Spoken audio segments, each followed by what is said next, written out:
오늘 말라기 4장 5절 6절 끝에 있는 말씀인데, 지난주에 4장 4절에서 6절까지 했었지 않습니까? 이 끝날 것 같으면서도 끝나지 않고 있는데요. 여러분, 그 드라마 연속극 같은 거 보면 좀 시청률에 따라서 이게 편수를 늘리기도 하고 좀 줄이기도 하고 그러지 않습니까? 근데 뭐 인기도 별로 없는데 청취율도 별로 높지 않은 것 같은데 한 번 더 늘렸습니다.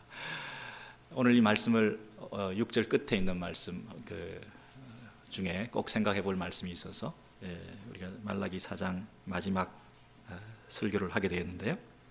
사실 그 끝에 어떤 말이 나오느냐 하는 게 중요하지 않습니까? 여러분께서 편지를 쓴다든지 글을 쓴다든지 할 때 그 마지막으로 읽는 독자나 청중이 어떻게 이걸 받아들일까, 어떻게 마무리를 해야 가장 유익될까, 그렇죠?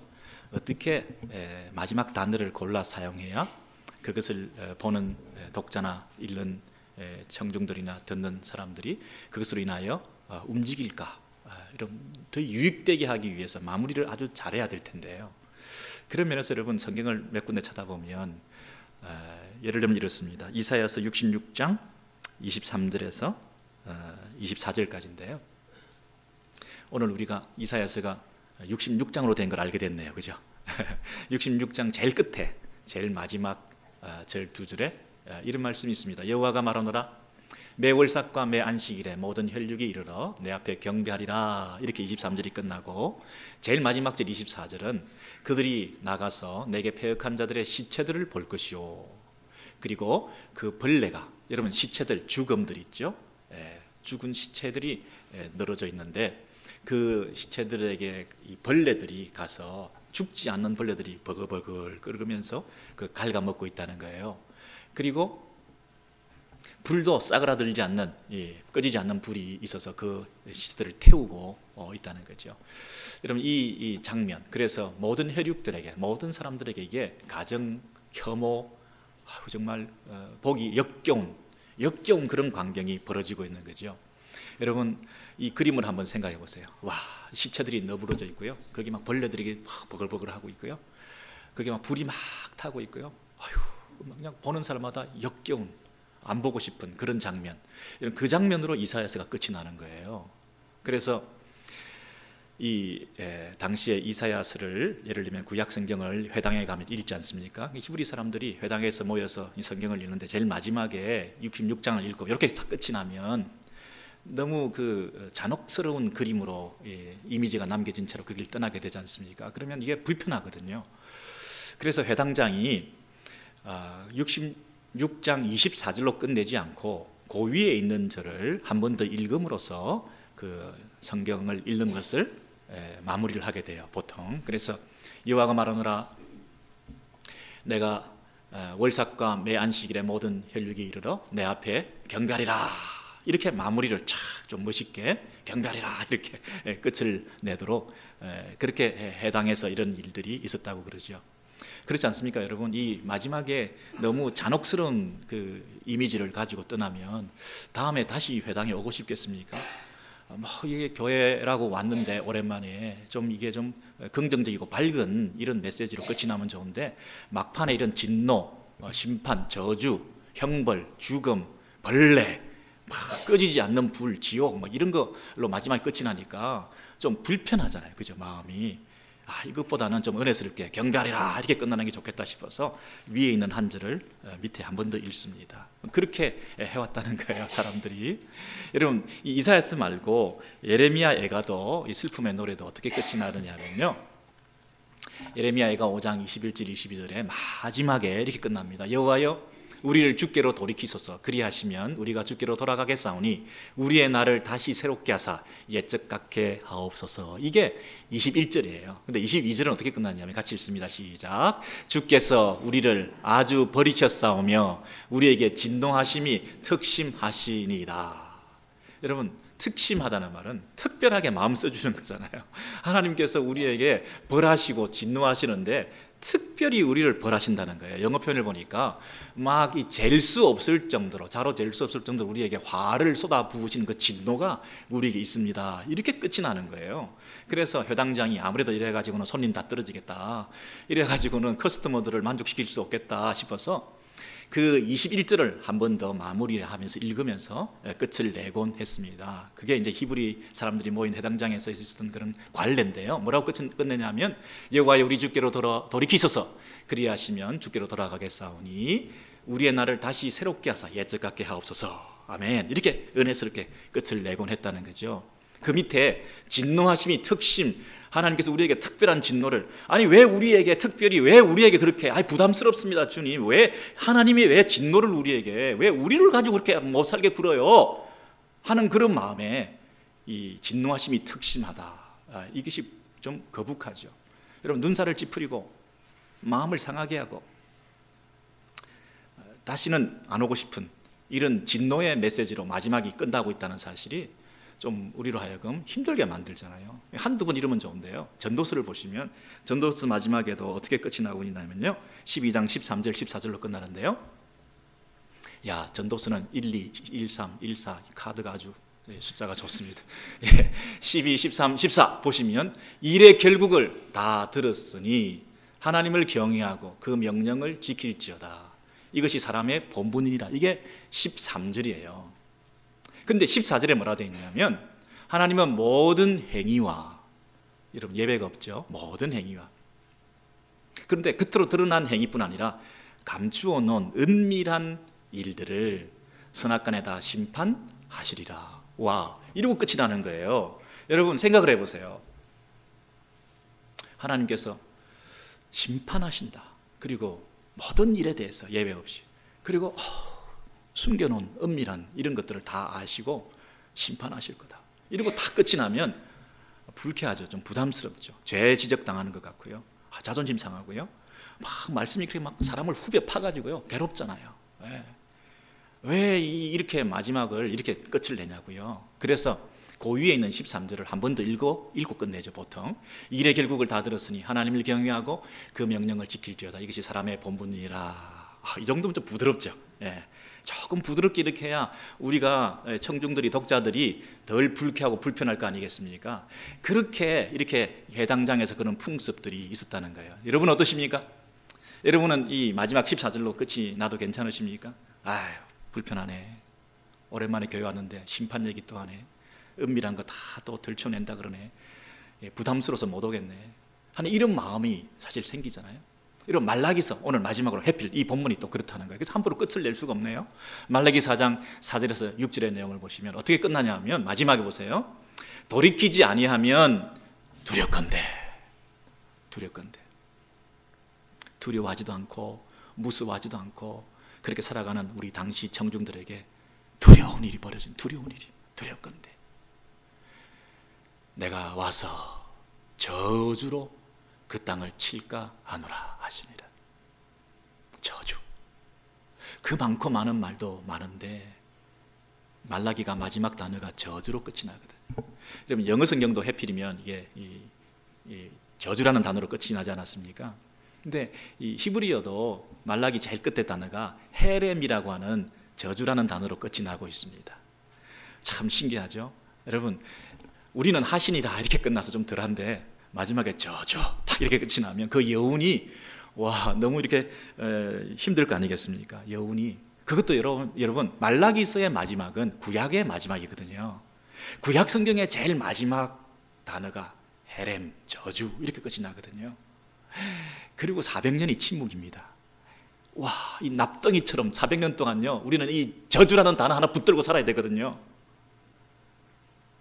와, 이 정적, 이 침묵이 도도히 흐르는데요, 이 400년의 세월 동안요, 하나님의 저주 심판 아래 우리가 거하게 되거든요. 와, 왜 하필 단어가 저주로 끝났을까? 여러분 불편하시죠? 말라기가 마무리되고 있는데요, 그래서 이 말라기서를 읽는 그 회당장이 그 앞에 있는 구절을 뒤에다가 가지고 와서 읽기도 했고요. 그리고 이 증거를 어디서 발견할 수 있느냐 하면 이 구약 성경을 헬라어로 번역한 성경이 있습니다. 그것을 셉투아진트라고 그러는데요. 라틴어로 셉투아진타, 이게 70이라는 말입니다.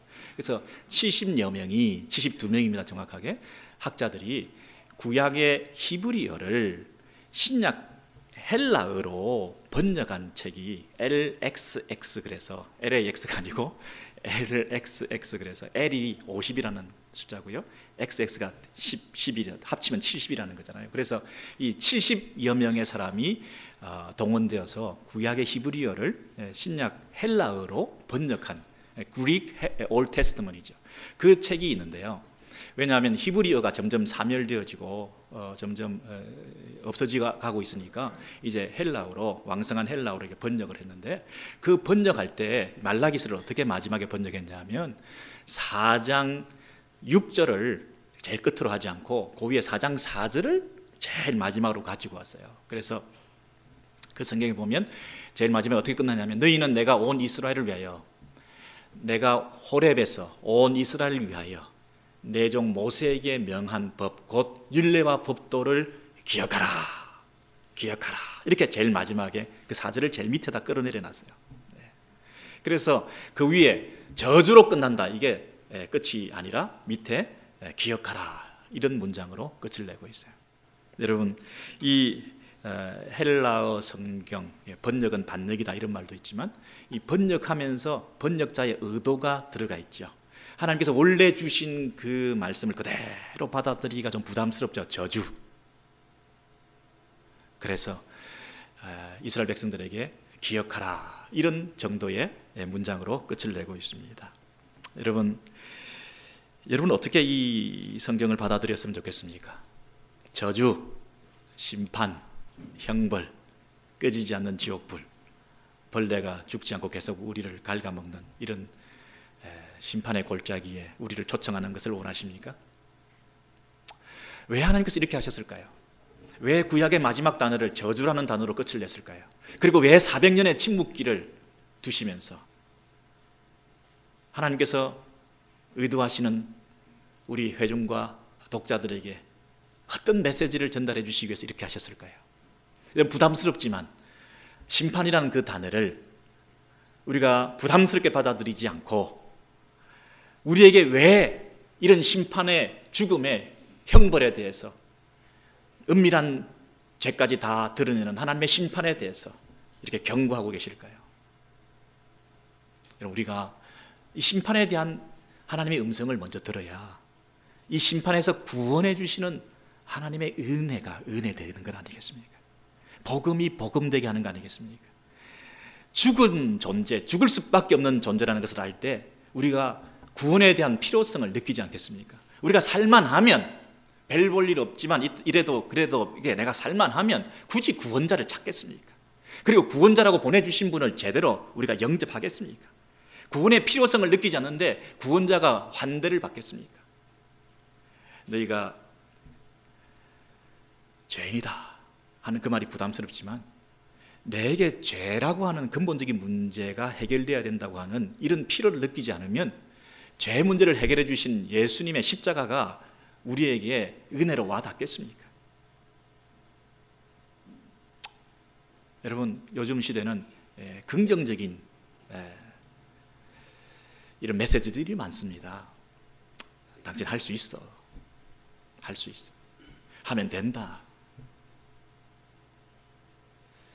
당신 가능성이 많은 사람이야, 그걸 개발해, 당신 그렇게 억눌려 살지 말고 자기를 사랑해야 돼, 자기를 개발해야지, 당신 아내한테, 배우자한테, 남편한테 그렇게 억눌려 사는데 너를 찾아, 그렇게 억지로 결혼생활 하는 것보다는 네가 독립적으로 너를 개발하고 너를 살리는 것이 더 좋은 거야. 할 수 있어, 당신도. 여러분, 우리가 이런 우리의 가능성을 자꾸 부추기는 말들을 많이 하는데요, 일견 맞는 말 같지만 근본적으로 그것이 복음이 아니라, 너는 절망이야, 너는 전적으로 부패했어, 너는 죄인이야, 네가 할 수 있는 것은 아무것도 없어, 네가 하게 되는 것도 은혜야, 너의 믿음조차도 은혜로 주신 것이야. 선물이야. 구원은, 믿음으로 말미암는 구원은 전적인 하나님의 선물이야. 은혜가 은혜되게 하기 위해서는 나를 먼저 절망해야 될 것 아니겠습니까? 나의 영적 파산 상태에 대한 비참함과 절망 속에서 벌레가 갉아먹는 영원한 형벌 속에 꺼지지 않는 지옥불 가운데 죽을 수밖에 없는 우리의 인생의 근본 문제, 우리의 운명, 영원한 형벌에 대한 두려움과 떨림이 있어야 이곳에서부터 구원의 필요성을 절실히 고백하고 손을 뻗쳐서 하늘을 향하여 나는 당신이 필요합니다. 그리고 그분이 보내주시는 그 구원자를 우리가 붙들 수 있지 않겠습니까? 하나님은 사랑이십니다. 그 얘기만 들어가지고는요, 우리가 진정한 구원자를 목말라 하겠습니까? 하나님은 심판자이십니다. 당신의 선행도 사실은 그 동기가 불순할 수 있습니다. 선을 행하니 참 당신 괜찮은 사람입니다. 당신의 그 선행 속에 있는 숨어있는 동기가 뭔지, 은밀한 당신의 중심과 동기가 뭔지 한번 보십시오. 우리가 전적으로 부패했군요. 전적으로 토럴리 타락했군요. 내 죄의 이 깊은 뿌리에 대해서 다시 한번 절망하게 됩니다. 아무리 결단하고 결심하고 새로 주를 위해서 살아간다 하더라도 내 속에 자기 중심성이 여전히 살아있는 내 모습을 보면서 절망합니다. 나는 죄인이군요. 어쩔 수 없는 죄인이군요. 죄를 하나, 죄를 지었다고 죄인이 아니라 근본적으로 부패한 내 죄성이라고 하는 것이 해결되지 않는 것이 있군요. 나는 영원한 형벌밖에 받을 것이 없는 존재군요. 여러분, 여기서부터 위로를 찾게 되지 않습니까? 하늘로부터 오는 위로. 여기서부터 진정한 구원이라는 것이 우리가 느껴지지 않습니까? 그리고 우리에게 주어진 그 구원이 은혜라고 하는 것은 내 안에는 전혀 가능성이 없고 내 안에는 전혀 선한 것이 없지만 그것이 은혜로 주어졌다는 것을 깨닫게 되지 않겠습니까? 저주, 심판을 경고하지 않고 어떻게 복음을 전하겠습니까? 하나님은 사랑이십니다가 아니라 하나님은 여러분을 벌하십니다. 지금 이 상태로는 여러분 영원한 형벌에 들어갈 수밖에 없습니다. 은밀한 죄를 하나님께서 다 심판하실 것입니다. 여러분, 이 사실에 대해서 두렵고 떨리는 마음이 있어야 우리 이 고난주간을 보내면서 이 거룩을 사모하게 되지 않겠습니까? 성결한 백성으로 우리가 살려고 하는 동기가 유발되지 않겠습니까? 이 정도로 괜찮다고 생각하면 무슨 거룩과 성결을 사모하겠습니까? 그러나 이 상태로는 안 된다고 생각할 때 하나님의 심판과 저주에 대한 두려움이 있을 때 우리가 거기서부터 새로 출발되는 거룩의 동기가 하나님 앞에서 성결하게 살려고 하는 마음의 중심이 새롭게 출발될 수 있지 않겠습니까? 여러분, 저와 여러분이 이 말라기서 4장 6절에 저주라는 단어에 대해서 너무 민감하게 또 저주 얘기냐 또 심판 얘기냐 그렇게 마음에 다쳐 얼굴 찌푸리지 마시고 하나님께서 지금도 기다리시잖아요. 아버지의 마음, 애타는 마음, 돌아오기를 원하시는 그 마음, 심판을 경고하시면서까지 끝까지 기다려주시면서 벌하시기 원치 않으시는 그 아버지의 본심, 그 아버지의 마음, 그 마음을 헤아리실 때 여러분 지금이라도 주 앞에 다시 돌아오시는 그런 역사가 있게 되기를 소원합니다. 심판에 대한 경고가 우리의 축복의 첫 출발이 될 줄로 믿습니다. 여러분, 저주에 대한 선언이 우리의 경건과 성결한 삶의 아름다운 동기가 될 때 우리가 부단히 끝없이 쉼없이 스스로 만족해하지 않고 주님을 닮아가는 성화의 길을 끝까지 걸어가게 될 줄로 믿습니다. 여러분, 이 저주라는 단어를 조금 더 생각해 보면 좋겠는데요, 헤렘이라고 하는 단어예요. 여러분, 이 헤렘이라는 단어는 저주라는 말이 여러 가지 단어들이 있지만 말라기서 제일 마지막에 헤렘하고 딱 끝이 났어요. 여러분, 이 헤렘이라는 단어가 어디서 써 있냐면요, 이스라엘 백성들이 성전을 수행할 때 거룩한 전쟁. 여러분, 이스라엘 백성들은 그 전쟁을 치르는데 그건 다 여호와의 전쟁입니다. 성전이라 그러죠. 여러분, 이 시대는 성전이라고 말할 수 있는 게 없습니다. 미국 사람들이 어디 다른 이라크를 상대로, 이란을 상대로 전쟁을 치른다, 그게 성전을 선포한다, 거룩한 전쟁이다, 이렇게 말하면 그건 어불성설입니다. 그렇게 하면 안 되고요. 하나님께서 이 이스라엘의 왕이 되어 주셔서 그 전쟁의 최전방에 서셔서 최고 사령관으로 진두지휘하시고 그 전쟁을 책임지시고 그 전쟁의 결과에 대해서 그분이 모든 것을 책임지신다는 그런 차원에서 여호와의 전쟁이다, 이런 말을 쓰죠. 그런데 그 여호와의 전쟁은 하나님의 전쟁이기 때문에, 모든 전쟁은 하나님께 속했기 때문에 그 전쟁의 결과에 대해서 모든 것이 하나님께 돌려져야 되는 거죠. 그래서 전쟁을 통해서 생긴 노획물, 전리품, 이런 것들은 사람이 취하면 안 되죠. 왜냐하면 하나님이 최고 사령관으로 치룬, 하나님이 왕이신 그 전쟁이었기 때문에. 그래서 어떤 경우에는 언약궤를 앞세우고 전쟁을 치르죠. 이해되십니까? 여러분, 전쟁을 치룰 때 무기를 가지고, 병마를 가지고 치르는 전쟁이 아니라 제일 앞에 언약궤를 세웁니다. 여러분, 언약궤를 제일 앞에 세우고 치르는 그 이스라엘 백성들의 이 전쟁은 뭘 상징하는 것입니까? 하나님이 우리의 왕이시다 하는 거죠. 우리는 그 왕의 백성이다라는 뜻이죠. 그리고 이 전쟁은 하나님이 우리를 위해서 치르시는 전쟁이다라는 뜻이죠. 하나님과 우리 사이에는 언약이 있다는 거죠. 세상 사람들과는 다르게 우리는 언약의 관계에 있는 그 하나님을 의지하고, 그 하나님이 우리의 언약의 하나님이시니까 그분을 신뢰하고 우리는 이 전쟁을 치릅니다. 우리는 다른 거 의지할 거 없습니다. 하나님만 바라보고 갑니다. 그 전쟁이 언약궤를 앞세우고 치르는 성전이라는 거예요. 그러므로 이 전쟁의 결과에 대해서는 하나님이 책임지시는 거죠. 그래서 그 전쟁을 통해서 생긴 노획물과 이 전리품들은 다 누구에게 돌려줘야 됩니까? 전쟁의 주인이시고 전쟁의 사령관이시고 전쟁의 이 백성의 왕이신 그분께 다 드려져야 되는 거예요. 우리는 한 게 없거든요. 우리가 뭐 한 게 있으면 그걸 뭐 노획하고 가질 수 있겠으나 하나님이 다 하셨기 때문에 그 모든 게 하나님께 돌려져야 되는 거죠. 하나님께 영광을 돌려줘야 된다는 면에서 진멸하라, 모든 것을 다 없애라. 그 말은 우리가 손대지 말라는 거예요. 우리가 손댔다가는 우리가 다 죽을 것이기 때문에. 왜? 하나님의 영광을 중간에서 빼앗은 것이기 때문에. 우리가 그것을 가진다는 얘기는 단순한 도적질을 한 게 아니라 하나님의 영광을 우리가 찬탈한 것이기 때문에. 도적질이 아니라 신성모독죄이기 때문에 우리가 다 죽을 수 있는 거예요, 거기 손댔다가는. 그러니 다 죽지 않는 것을 위해서, 다 죽지 않도록 하기 위해서 다 진멸하라는 거예요. 하나님이 잔인하신 분이 아니에요. 하나님이 무슨 이상한 무슨 이 고통을 즐기고 그 백성들이 이 잔인한 짓을 하고 다니는 것을 보면서 그냥 혼자서 유쾌하고 이런 이상한 신이 아니라, 하나님과 하나님 백성 사이의 그 언약 관계 때문에 그 언약궤를 앞세우고 치르는 전쟁의 결과에 대해서 우리가 손을 대면 우리가 하나님의 영광을 빼앗은 것이니 우리가 죽을 수밖에 없잖아요. 그러니 모든 것을 진멸하라. 그 명령대로 순종해야 돼요. 여러분, 그렇게 하지 않았을 때 임하는 저주가 헤렘이에요.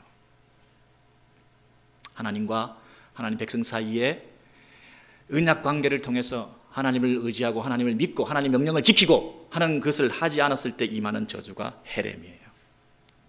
그렇다면 지금 구약 성경 제일 마지막에 헤렘 하고 끝이 나서 저주, 이 말은 언약적인 저주예요.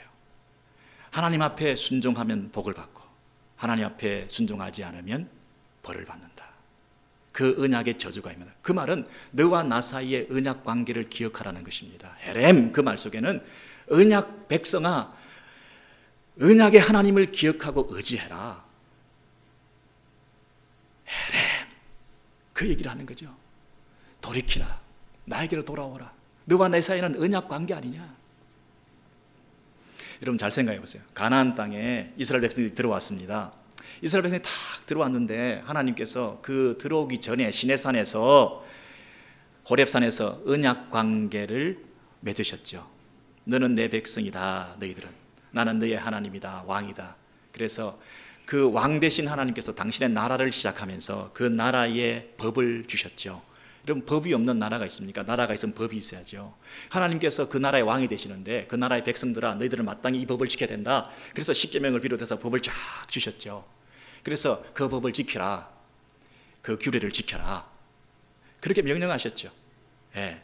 그래서 이스라엘 백성들이 혼인세약을 한 것과 같이 당신은 우리의 남편이시고 우리는 당신의 신부이시고 당신은 우리의 신랑이시고, 그래서 그 율법이라고 하는 의무조항을 지킴으로써 그 언약 관계를 계속해서 지켜나가는 거죠. 그 율법을 안 지키고 법을 안 지키면 그 나라의 백성이 아니기 때문에, 그 나라의 왕으로 인정하지 않기 때문에 그 나라의 왕으로서의 그 백성들에게 벌하실 수밖에 없고, 그 언약을 파기해서 그 언약 밖에 있는 백성처럼 여기게 될 수밖에 없지 않습니까? 그러니 그 율법을 잘 지키는 것만이 언약의 하나님으로 인정해 드리는 거거든요. 그래서 이 율법을 지켜라.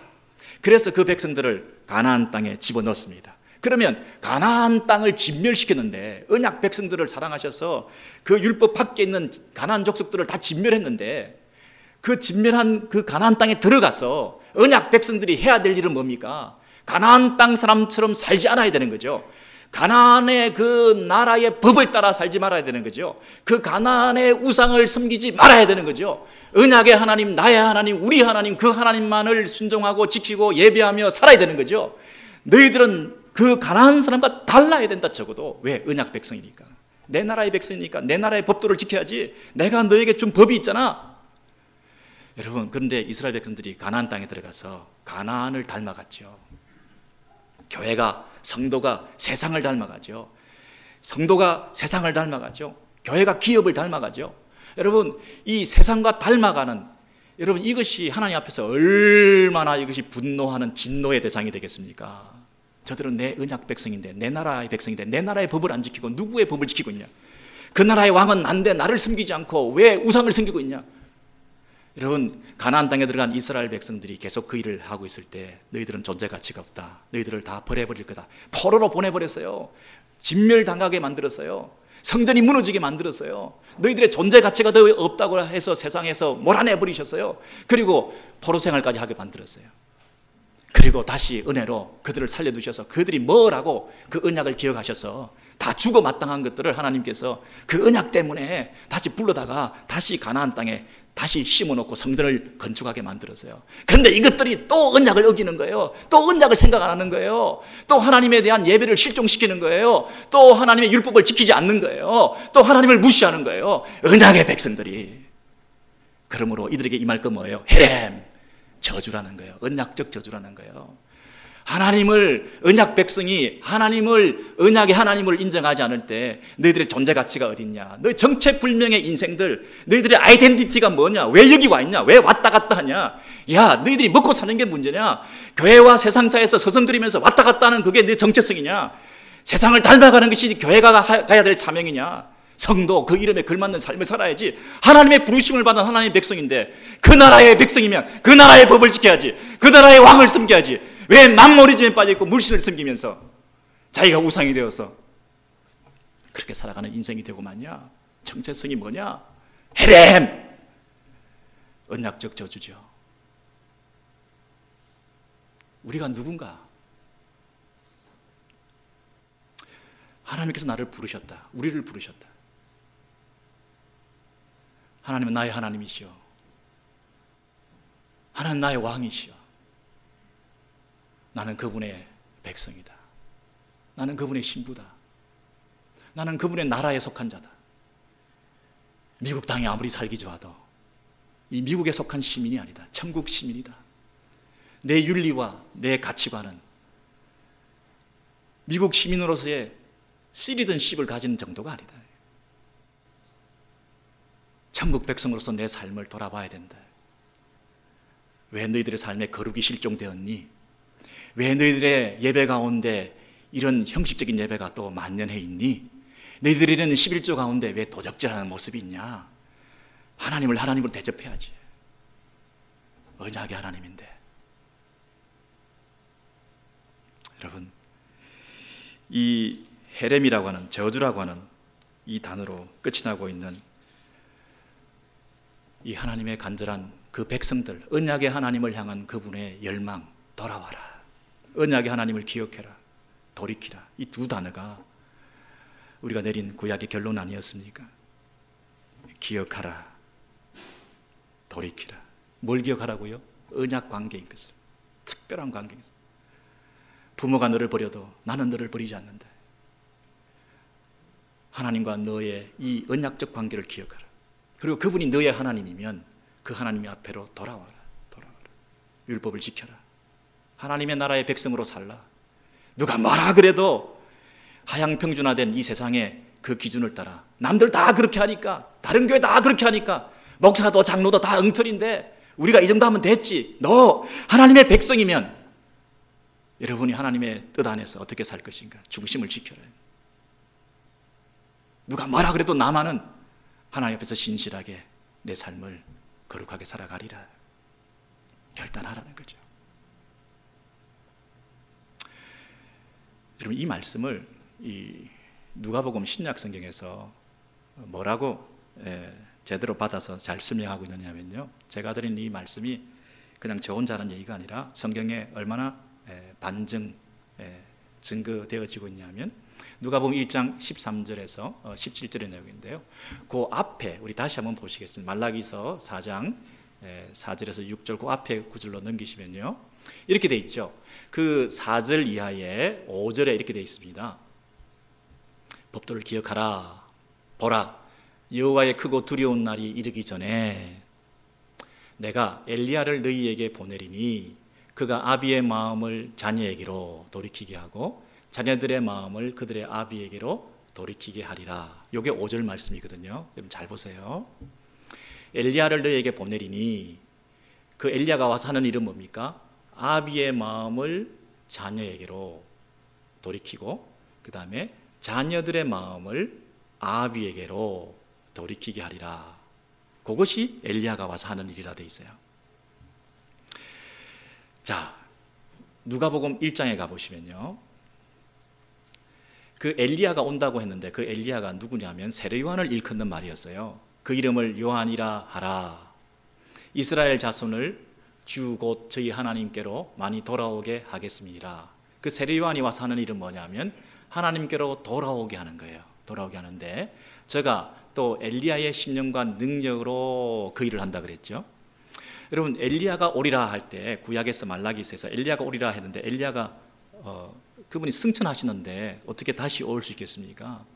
여러분, 구약에 보면 다윗이 다시 오리라, 다윗 왕이 다시 오리라, 이런 예언들이 많죠. 그 말은 죽었던 다윗이 부활해가지고 다시 온다는 뜻이 아니라 그 다윗의 계보에서 다윗의 자손이 다윗의 왕의 직위를 가지고 다윗의 왕권을 가지고 그 다윗이 온다는 얘기 아닙니까? 엘리야가 다시 온다, 이 얘기는 뭐냐면 엘리야가 다시 온다는, 옛날 그 엘리야가 온다는 게 아니라 그 엘리야의 심령으로, 엘리야의 그 스피릿으로, 엘리야의 그 파워를 가지고 역사할 그 엘리야와 같은 그런 선지자가 앞으로 오게 된다는 거죠. 그가 누구냐? 세례 요한이 온다는 거죠. 그 세례 요한이 와가지고 엘리야의 심령과 능력으로 와가지고 뭐 합니까?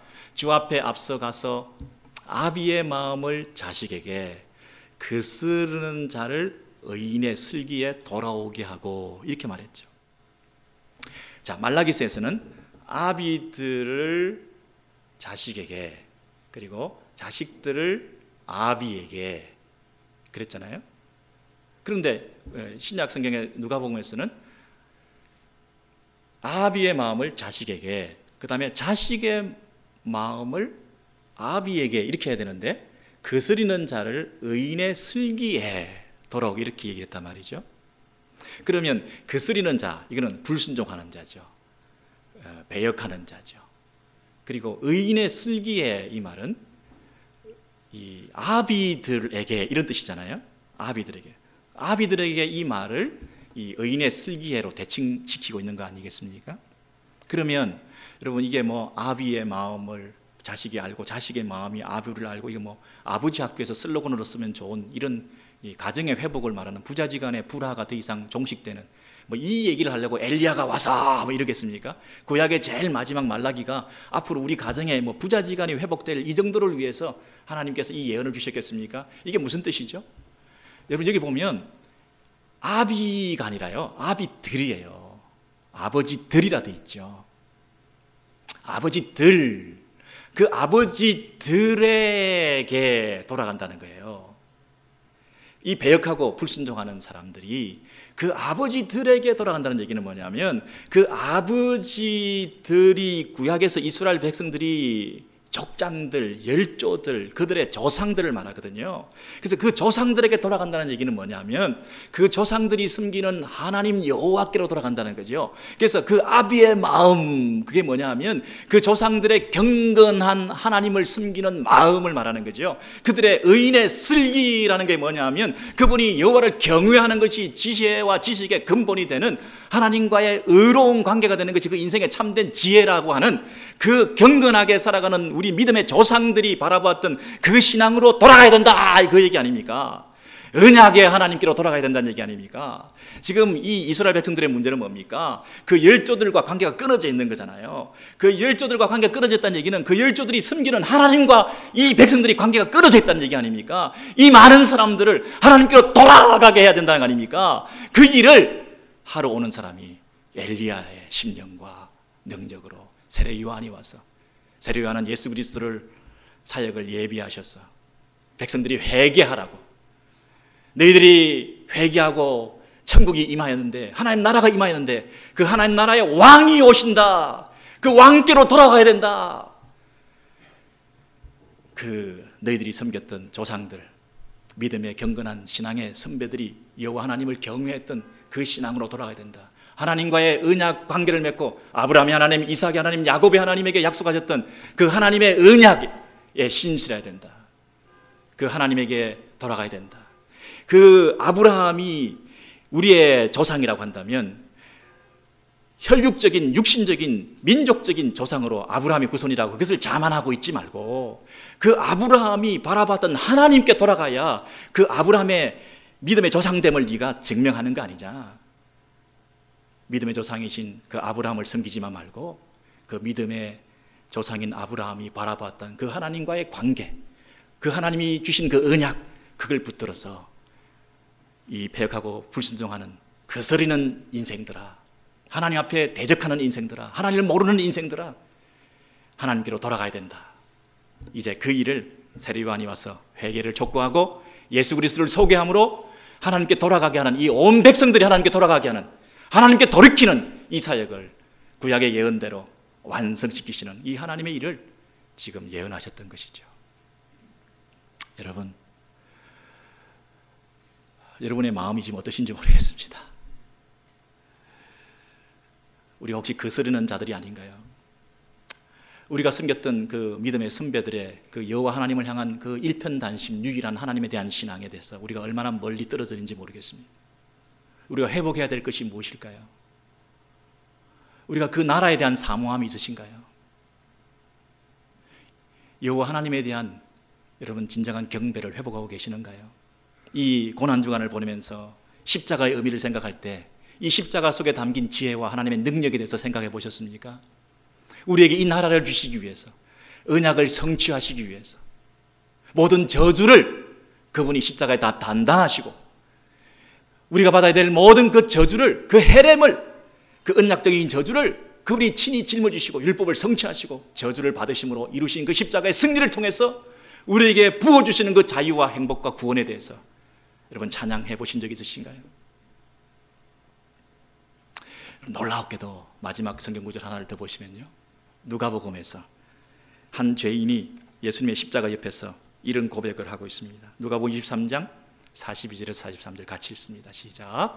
이르되 예수여 당신의 나라에 임하실 때에 나를 기억하소서 하니 예수께서 이르시되 내가 진실로 내게 이르노니 오늘 내가 나와 함께 나군에 있으리라 하시니라. 여러분, 나를 기억하소서. 한편에 있는 강도가, 흉악한 범죄인이 자기를 기억해달라고 그래요. 자기를 무엇으로 기억해달라고 하는 건가요? 당신의 나라가 임하실 때에, 그렇잖아요.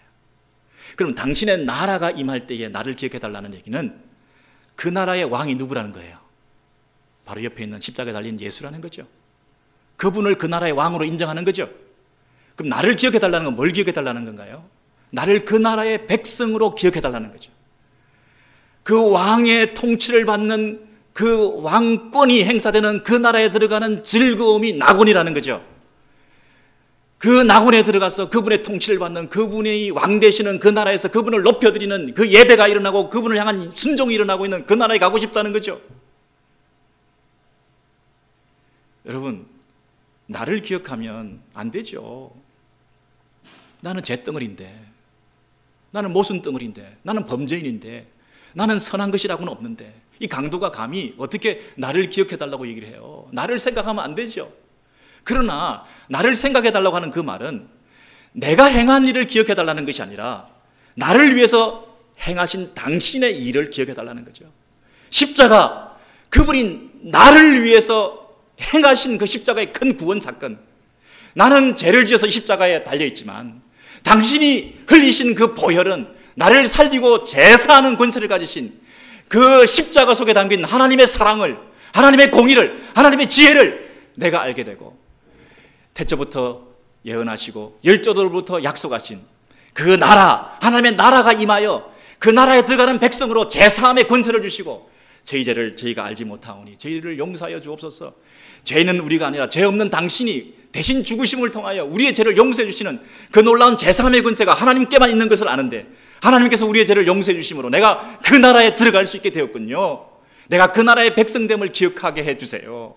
하나님이여, 나를 생각하면 안 돼요. 나를 기억하지 마세요. 나는 죽을 죄인이고 내가 행한 행동은 모두가 죄인들이지만, 그러나 당신이 나를 위해서 하신 그 행동, 십자가, 구원의 행동, 나에게 하신 약속, 그 나라의 백성으로서 부르신 하나님의 언약, 그 언약에 신실하신 하나님, 그 언약 안에서 나를 생각해 주세요.